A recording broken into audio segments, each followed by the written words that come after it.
मित्रों नमस्कार।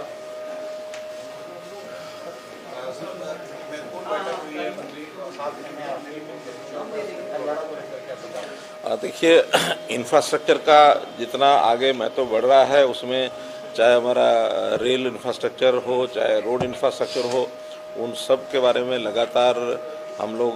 प्रगति अपनी कर रहे हैं। तो आज जैसे रेलवे मंत्री जी के साथ बैठ कर के कुछ प्रोजेक्ट्स के ऊपर चर्चा हुई है, उसमें जैसा दिल्ली से हिसार तक की जो नई रेलवे लाइन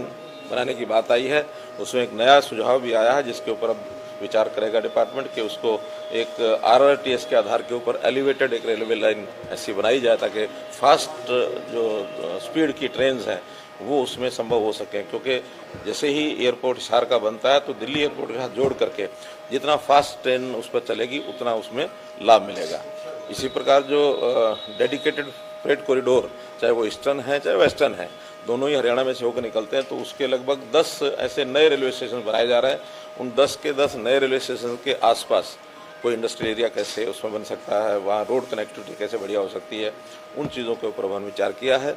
फिर रोहतक की जो एलिवेटेड रेलवे लाइन है उसके साथ नीचे जो खाली ज़मीन जहाँ पहले लाइन थी उसके ऊपर एक रोड बनाने की बात थी, वो सहमति बन गई है कि जल्दी परमिशन हमको मिल जाएगी और हरियाणा की ओर से हम उस रोड को बना करके ताकि रोहतक शहर का उसको लाभ उसका मिल सके। इसी प्रकार एलिवेटेड रेलवे लाइन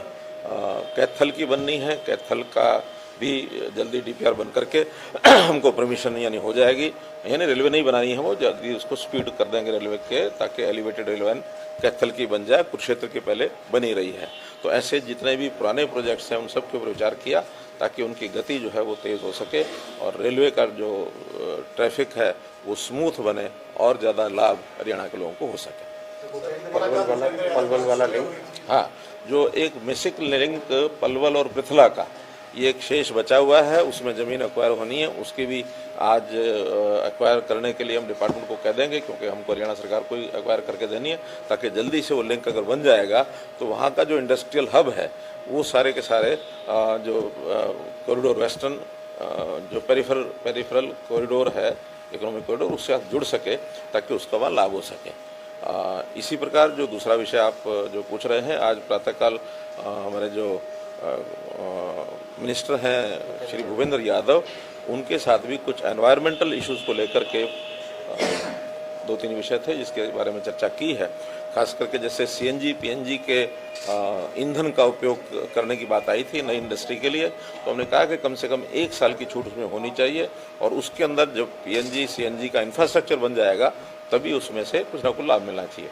दूसरा एक विषय था जो नजफगढ़ ड्रेन का, नजफगढ़ झील, गुरुग्राम के अंदर लगभग 3000 एकड़ पानी उसमें फैल जाता है, तो उसका कोई रास्ता निकालने के लिए एक समझौता हमारा हुआ है कि जो नजफगढ़ ड्रेन है दिल्ली के अंदर से होकर के गुजरती है, यमुना में गिरती है, उसकी जो डीसिल्टिंग है ये बहुत सालों से हुई नहीं है, उसका एक ज्वाइंट कंट्रोल हरियाणा, दिल्ली और केंद्र सरकार की ओर से कमेटी बने, उसका कंट्रोल हो ताकि समयबद्ध तरीके से उसका क्लीनिंग डिसिल्टिंग हो जाए और फिर उसमें बांध बनाने की भी आवश्यकता रहेगी। ड्रेन नंबर नजफगढ़ ड्रेन के ऊपर हरियाणा साइड में जो बांध नहीं बना है उस बांध बनाने की भी हमको परमिशन मिले ताकि वो जो एरिया 3-3.5 हज़ार एकड़ है उसको बचाया जा सके। ऐसे ही एक विषय जो राइस मिलर्स का है, हस्क जलाने का जो बार बार उनकी ओर से रिप्रेजेंटेशन आता रहा है, उसकी भी परमिशन उन्होंने कह दी है, फॉर्मली उसका लेटर हमको मिल जाएगा ताकि जो राइस हस्क है उसको जलाएंगे ताकि उसका उपयोग कर सकें। अन्यथा राइस हस्क एक हैवी नहीं होता बल्कि बहुत बल्की एक मटेरियल होता है, उसको स्टोर करना अपने आप में मुश्किल होता है, तो इसलिए उसका उपयोग उसी के अंदर हो सके। तो ऐसे कुछ विषयों के ऊपर से चर्चा हुई है और बहुत सहमति उन्होंने हमको दे दी।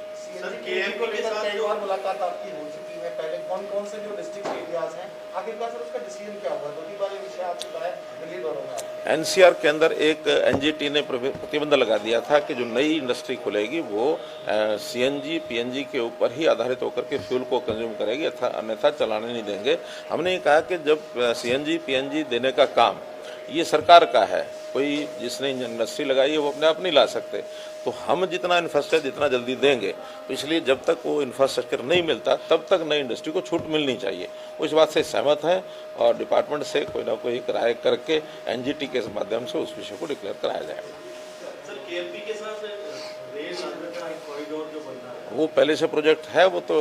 प्रोजेक्ट उसका शिलान्यास करने के लिए आपने प्रधानमंत्री जी को कहा हुआ है। प्रधानमंत्री जी का समय जैसे ही नियर फ्यूचर में मिलेगा उसका शिलान्यास करा करके और उस प्रोजेक्ट को हम चालू कराएंगे। उसकी ज़मीन भी मिल चुकी है, सारा प्रोजेक्ट भी तैयार हो गया है, उस पर लगभग 5,000 करोड़ रुपए की राशि से प्रोजेक्ट बनने वाला है। उसके अंदर जैसे ही प्रधानमंत्री जी का समय मिलेगा उसका शिलान्यास हो जाएगा।